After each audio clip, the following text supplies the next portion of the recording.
Yeah, I mean, like I said earlier, I got hot reads. I got, where I'm supposed to be with the ball. I can be out there and get the ball out of my hands quicker. At the end of the day, it's also not, those guys up front got to do their job, but I got to do mine.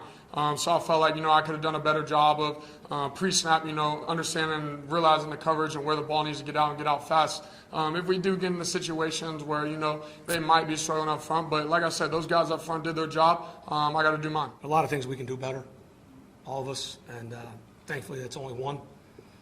And there's some tough lessons learned, but we got to get it tomorrow, go back to work. And we got to look as a team, and all of us, and get ready to go, get on that plane. Welcome back, Falcons fans. It's your boy Bryce Lewis back for another Atlanta Falcons video, and we have a lot to talk about on the Falcon recap. Talking about the loss to Detroit, 6-20. Not a great offensive performance. Indeed, multiple people have been under a lot of scrutiny because of the game. Like I said, wasn't the performance we wanted to see against Detroit, first road game of the year. And we're going to break it all down. I'm going to talk about it, talk about those issues, talk about what went wrong for us. But first, I want to say a couple things. First, if you're panicking, don't forget we're 2-1. Like, the season's not over. Like, there's 14 games left. There's a lot more to see. I said on my Twitter, you can follow me at Bryce_2K. I want to see how this team responds to its first loss of the year, because that will give me more insight into what type of team we have. All right? So I understand being upset. I understand we lost in a way you didn't want to lose. So that is completely fine. Feel how you feel. We'll see what happens this week in London. Because I always say, London, wacky things always happen in London. So I'm very interested to see what happens. Also, Jacksonville coming off a loss. They're 1-2. They have some pressure on them, trying to not go down 1-3 in their season. So it'll be very interesting to see the two teams meet up next week. And secondly, I want to give a shout out to the defense. For the most part, if you think about it, they've pretty much done their job the majority of the season. I mean, outside of, my issues with who they're putting in there as pass rushers, they've pretty much done the job they were supposed to do. Outside of the one blown coverage that they had, realistically, the Lions only scored 13 points outside of that. So they did a pretty good job on an offense that a lot of people think could be a really good offense. Guys with St. Brown and Gibbs and Laporta, and only really holding them to like 13 points. I mean, that's a pretty good job. I mean, the defense did what they needed to do to keep us in the game yesterday. So I want to definitely give a shout out to them. Ryan Nielsen has those boys ready to go and coached up. Hopefully Troy Anderson's going to be okay. I know he left. I heard that he left the game with a sling. Hopefully it's not too long of injury, but we may be seeing some more Nate Landman in the future. But let me go ahead and get into the offensive stuff and why we are here right now. So obviously, offensive performance yesterday was not ideal. The offensive performance yesterday frustrated a lot of fans. 6 points after scoring 25 and 24 the first 2 weeks is a major difference. Was it that Detroit's defense was that much better than those defenses? I mean, pretty much the Falcons have played solid defenses. The Panthers have a very solid front seven, probably one of the better front sevens. Some people think they have the best pass rush in the NFC South. Packers with Jair Alexander had a lockdown corner. They had Rashawn Gary. They had a lot of guys who most of the injuries was on the offensive side, really not on the defensive side. So they had a really good defense. And then, Detroit, you would say, was the worst out of the three almost a little bit, because they had the last week they were thrown all over by Seattle. Their linebackers have issues covering tight ends, and they only had one sack coming into the game. But the way it looked like yesterday is that the Lions defense is the best defense we played all year. And all those numbers were obsolete. And so for me, watching that game, you were just waiting for the offense to do something, get into a rhythm. And they never did. Why is that? I mentioned yesterday that I felt like Arthur Smith had probably his most questionable game during his tenure here, because there were just so many things that didn't make sense to me that they were doing. And that happened in the Panther game too. And the second half of the Packers game was the most fluid I feel like I've seen this offense under him. I mean, I felt like he was doing RPOs and quick screens and slants and just different things, and it kept the offense, moving and churning, and it was working. And then I don't really see that a lot, especially this year. questionable play calls on certain downs, all of those things. It's confusing. It's like, what are we doing? Listen, I know everybody wants to blame Desmond, and everybody, like I said, has their agenda. If you think Desmond Ritter's a bad quarterback, that agenda was pushed yesterday, and you believe that I am right because of what I saw. And Ritter has his issues, so I'm not at all going to sit here and say that he doesn't have issues. I'm just the guy who believes in giving everybody a fair opportunity to be successful, and I know that there are other factors around him that is affecting his play. That could be including his coach. And we have seen on record for years, if you've watched the game, that can affect a quarterback. That can affect a quarterback, a young quarterback especially. So we can't act like that does not matter. It does. But like I said, there are things that he needs to be better at, which I'll get to him. But I want to go back to Smith because the one thing about this team is I think they're bought into Arthur Smith. I think they like playing for Arthur Smith. I think Arthur Smith is a player-friendly coach, but I don't know if he's a player-friendly play caller. We've had questions about Pitts' usage, London's usage. You know, we've had issues with certain play calls on certain downs. You know, we've always felt like the offense should be better than what it has shown. He has all this talent now, and we're still struggling. And people feel like his pass concepts are not really good. He does a lot of max protection with two-man routes. That's not really an effective passing game. You know, I know Kirk, former quarterback, QB3, he made waves last week after saying that he picked Detroit, and people were mad about that because they were like, we're 2-0, why are you not going with us? And he kind of has mentioned in the last couple of weeks, listen, there's things Ritter needs to be better at, but the play calling, what they're asking Ritter to do is not helping Ritter, and it's kind of not a QB-friendly scheme. And I can't say I disagree with him. I mean, Kevin Knight from the Falcoholics said Ritter looked uncomfortable out there yesterday. And the one thing I said in week 1 is I don't think Arthur Smith is doing a good job of putting or having Ritter do the things that he's comfortable with, doing the things that he's good with.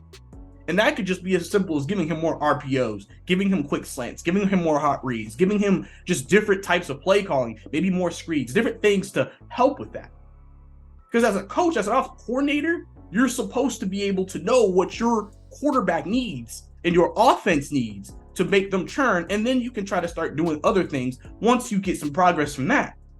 I feel like Arthur Smith just kind of calls plays and just hopes they work sometimes. Like sometimes I don't know if there's a rhyme and reason. And because sometimes I noticed in a lot of games when we start games over the last couple of years, our strength is the running attack, and he'll still trying to start bombing away. And I'm like, why don't we just run the football first and then get into our offense? Why are we trying to, I guess, be creative and trick the defense to think, oh, they're throwing. And they're trying to take advantage, I guess, 8-man boxes, but it's not working. And then some people ask, well, why don't we give maybe David Ragone the opportunity to work with Ritter? I mean, not work with Ritter, but call plays, because you don't have a quarterback coach. David Ragone was assigned to Ritter. So maybe the guy who's been working with him the closest, maybe should be the guy who could call plays because he knows him the best.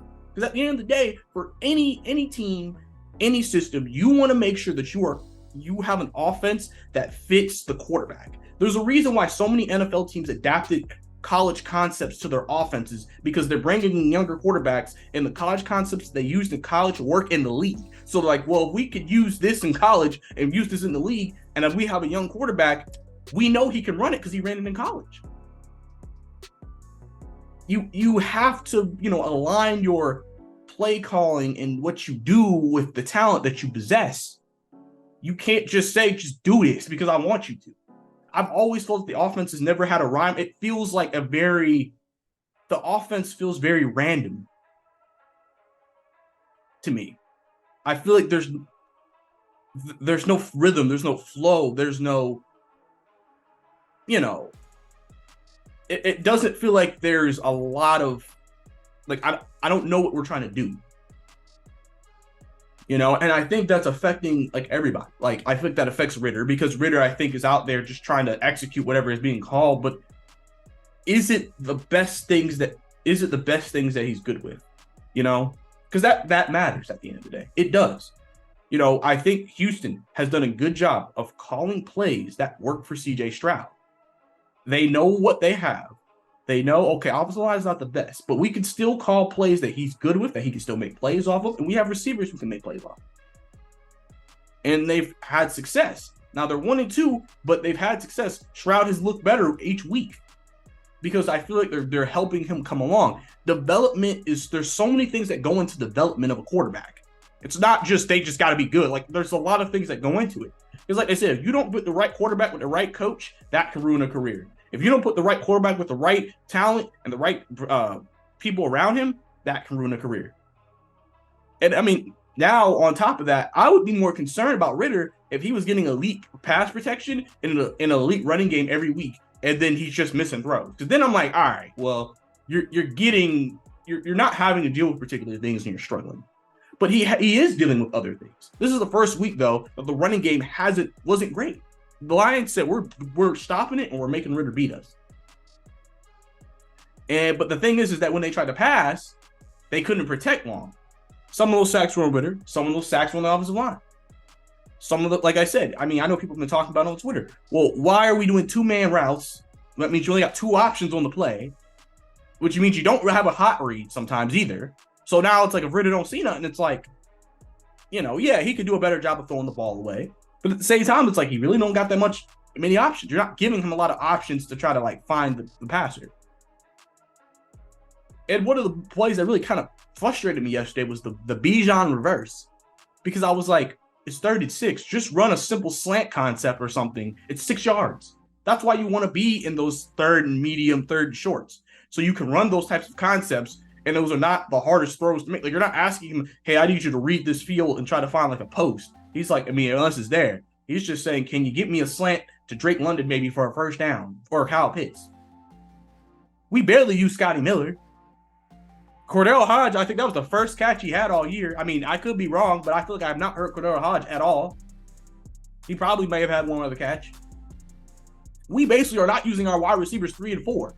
It's like, it makes sense why we didn't put that much investment into the wide receiver position because of the way we're playing right now. We don't even use, outside of Matt Collins and Drake London, we do not use any more we don't use any of our wide receivers. We don't. And that's kind of insane to me. I get we have Pitts, and I know we have John, and I know we have Bijan, but like, Scotty Miller is like a 4-3 guy. Can we maybe try like a screen to Scotty Miller, get him in space, and just see if he can just outrun people? Like, that's what you're supposed to do. Like, all right, we got speed here. Can we send Scotty deep and see if he can outrun something? Like, you see what I'm saying? Like, we're not maximizing the talent on our offense. Like I said, if you want to chalk that up to Ridder, that's you. Like I said, it's a multitude of things. Offensive line can't protect long enough. Ridder's having some issues. He's uncomfortable, and play calling. Not maximizing the talent and putting him in position. And then when it comes to Desmond, I'll say this about Desmond. Desmond needs to be better. Desmond struggled yesterday. Desmond made some mistakes. Desmond, still lacks some pocket presence. I'm not afraid to admit that. There are some things that Desmond has to improve for him to show anybody that he is worth being quarterback after this year. Like I said, I feel like there are other things that have impacted his play, and I think you cannot ignore that. You cannot say those things don't exist. Like, they do. Like, you have to accept that. But there are things he could do better. I mean, I saw people doing film on him yesterday, and somebody was like, Ridder needs to just sometimes take the easy thing. And I agree with that. I think Ridder sometimes, especially when his mind's sped up, I think he tries to overthink it and think he needs to do something else instead of just taking what's there. And then that can lead to him missing throws or overthrows or just not throwing it altogether. I think, he still needs to improve reading defenses. I think that's obviously a thing. These are things that, people have said about him since he came in. And I think overall, he has to, figure things out. That's the reason why I also made a tweet. I said, Arthur Smith and Desmond Ridder need to sit down and talk about what works. What are you comfortable with, Desmond? What concepts, what plays are you comfortable with? The biggest thing you need is your quarterback to be comfortable with what plays are being called. And I think Desmond needs to communicate to Arthur Smith, this is what works for me. Because maybe the best thing right now is to maybe simplify things for him. Maybe. I don't know. But I think that discussion needs to happen. I think David Ragone needs to be in that room.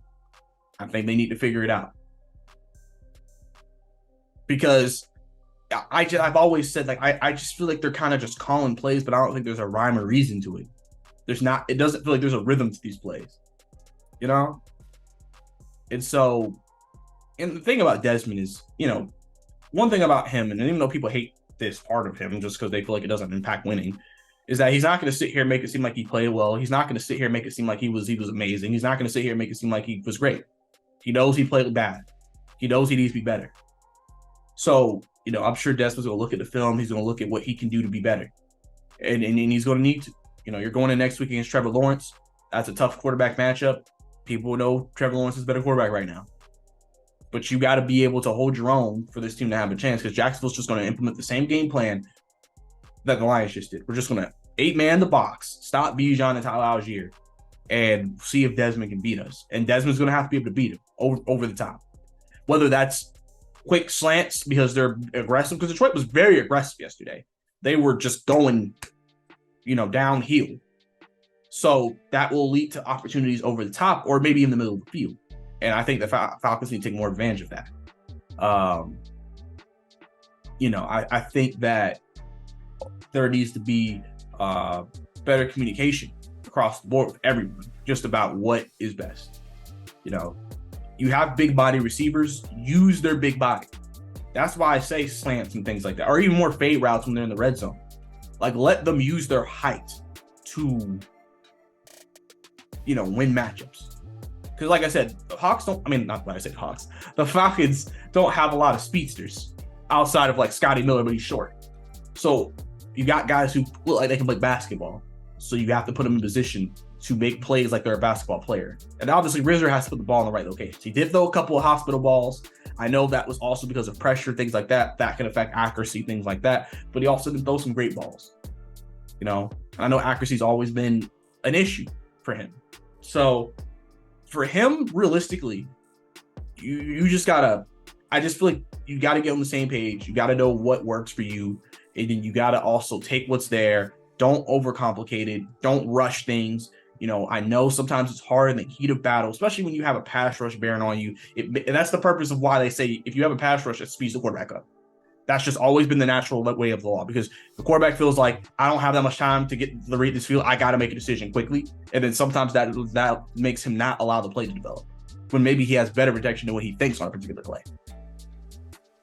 So that's why pass pro has to improve for Desmond, but Desmond in himself as a player has to read better, has to understand what's there. And like I said, get on the same page with Arthur Smith. If you need more hot reads, if you need more certain things, don't be afraid to communicate that to him so he knows. And then hopefully that can lead to more success as an offense and maybe more of a rhythm as an offense for Desmond. So, you know, we'll have to see how things go from that perspective.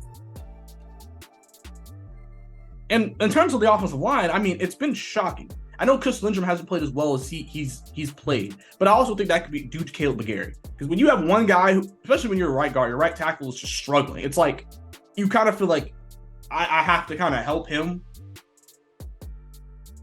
And so that may take you off your guy.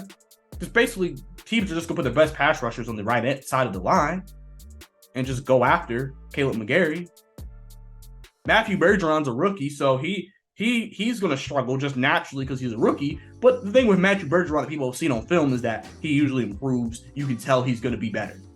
Jake Matthews obviously has been in that spot for a long time. At some point, he's going to diminish, and the Falcons are going to have to replace him at some point. It's good that we've had a left tackle for basically 10 years plus. I mean, it's good to have that. You know, that's what you want. But at some point, he'll have to go. And Drew Dahlman he is what he is. Like, he's fine. Like, he's not anything special. So, you know, the only, like, real, like, legitimate lineman we have on that O-line is Chris Lindstrom. Everybody else is just, like, decent. But the one thing that they were one of the best teams at was running the football and run blocking. And yesterday, Detroit stack 8 in the box, but also there were just times where they were just getting tons of penetration in the backfield. Because the Falcons had a lot of negative plays yesterday. And I think all of those things affected the offense yesterday. And I think that's the tough part about what we saw was that. I think that overall, like I said, we're 2-1. Like, we can bounce back. This is our first terrible. I mean, week 1 was not a great offensive performance either. So we've kind of had 2 bad offensive performances and then 1 decent one, I guess. It depends on what you want to consider the Green Bay game. So we still haven't had that great offensive game yet. Even though numbers-wise last week, the numbers were great. But I know when you watch the game, you might have not felt that way. You didn't feel that way till the second half, which I said was the most rhythm, rhyme, and reason that I've ever seen to this offense during the Desmond Ridder era, during the 7 games that he's played now. So, overall, I think, we just have to make some improvements there. And then I also want to address Kyle Pitts. I know people were talking about the one play where he was jogging. Obviously, if you remember earlier in the game, they tried a deep pass to Kyle Pitts that he looked open on, but he started to kind of pull up. Questions are, is Kyle Pitts hurt? Is something going on? Obviously, the Falcons have not put him on the injury report. Falcons have not said anything about it as far as I'm aware. I don't know. Did Kyle Pitts come back too soon from his injury? I don't know. I don't know what's going on with him right now. I know a lot of people are starting to question, should we trade him? Should we move off of Kyle Pitts? Right now, I feel like with the way this team is, they're trying to make the playoffs. They're not going to give away Kyle Pitts, during a playoff run. I just don't see that this year. Now, next year, if he doesn't, if they feel like the season doesn't work out for him, then maybe this offseason you might hear Kyle Pitts trade rumors. But outside of that, I don't think they're going to move off him. I think that he'll still be here, but it is a question to be asked. People are questioning his effort. Some people are questioning, like I said, is he hurt? Is an injury holding him back? So I'll be interested to know what those answers end up being as we continue on in the process, and everything like that. And then, like I said, pretty much, like I said, you as an offense, you got to bounce back. You go against Jacksonville last week, who hasn't played their best, but they're going to be tough. They're coming in desperate. They're coming in trying to not go 2 games under 500. So offensively, they got to be ready to go. You're taking a step up in quarterbacks. I think Jared Goff's good. Going to Trevor Lawrence, who a lot of people think he's really good. So be a good test for the defense, but offensively, we got to be ready to score some points. Defensively, like I said, played well yesterday. Like I said, we just got to work on Arnold Ebiketie. I don't know why he's not getting more snaps. I'm still confused. I feel like in the first half, they played Calais Campbell a lot. And then the second half, they give Arnold more snaps. I'm like, why? I'm struggling with that. I feel like our pass rush is affected because we're not playing our best pass rushers. I feel like the thing is Grady and David, Mata, I feel like they both get good pressure for defensive, inside. I feel like they do a good job of interior pressure. But it's also hard to get a lot of sacks as a defensive tackle for a reason. So we're able to get interior pressure, but we're not getting edge pressure. So the quarterback could just run the other outside, and it's not really doing anything. Like when Desmond Ridder's under pressure, the pocket collapses. We don't collapse pockets. We'll get pressure up the middle, but then our ends might not have pressure. Then it's not a collapsed box. They can just kind of move outside and make a play. So I definitely think that Ryan, I will implore him to listen. You clearly, I know you're watching the film. You know your best pass rush is coming when Arnold Ebiketie's in the game. Please make the change and give him more pass rushing downs. Shoot, put D'Angelo Malone more in there. I know you, right now, it seems like what Ryan Nielsen is doing, he's trusting veterans over talent on the D-line. He knows Calais Campbell is a good player, a smart player. He knows Lorenzo Carter, veteran, smart player. Guys like that. Bud Dupree. But, are they our best pass rushers? I don't think so. I think Arnold Ebiketie is our best pass rusher. So if he is, we need to put him out there more in those downs. Same thing with D'Angelo Malone. I feel like he can't even show us that he can rush the passer because you ain't playing him. It's one of those things like I can't tell if this man's good because you ain't giving him run. So let me like you need pass rushing help. Like, why not give him a chance? Like, that's again what's supposed to be his strength in pass rushing. like let's see it. If he struggles, then okay, we know he ain't it. But I can't say he ain't it. There's gonna be some people who gonna say he ain't it because they just assume that he's not good enough. That's why he's not getting snaps. And sometimes it's not that. Because you can tell Ryan Albuquerque's the best pass rusher we have, and he's not getting snaps. That's just the coach. Outside of that, everything else is fine. I feel like he's been doing a really good job with everybody else on this team. It's just that particular thing is bothering me. So I'm just like, why is Calais Campbell in on third down playing defensive end? That makes no sense to me. Why is he in big coverage? That makes no sense to me. That's irritating me. Because I'm like, we're not maximizing our front four, front five, front three, whatever. We're not maximizing it. I have always said the pass rush package should be Kay Nellis, Bud Dupree, Arnold Ebiketie, and then if you want to have David and Grady on the field at the same time. And then Caden can be a linebacker / pass rusher. So you can send a 4-man pressure with those guys or a 5-man pressure. Ain't no reason Calais Campbell need to be playing defensive end out there. And our pass rush package is Bud Dupree and Grady Jarrett and David. Because all I know is if I'm facing a mobile quarterback, they can run to wherever Calais is and know they can outrun him easily. We have to think about those things. I think we just need to improve that. Outside of that, secondary, Jesse Bates, all-pro safety. 3 interceptions. Man is great. Like, worth every penny we spent for him. Fantastic. AJ, great. Jeff Okudah was able to play a little bit yesterday. No, the Lions never targeted Jeff Okudah as far as I'm aware. So I guess that means he did a pretty good job. And I know they're trying to ramp him back up. So at some point, he'll definitely play, more, I think, as the number 2 corner as, time goes on. And I think he'll be fine. Like I said, Richie Gant had that mistake on the blown coverage. But outside of that, he had a decent game. He had a good game. Secondary looks fine. Dean Alford, one of the best nickel corners in the game, it seems like. Plays well. Solid guy. Troy Anderson had a good game coming back. Like I said, sucks that he's hurt. Hopefully he's not out too long.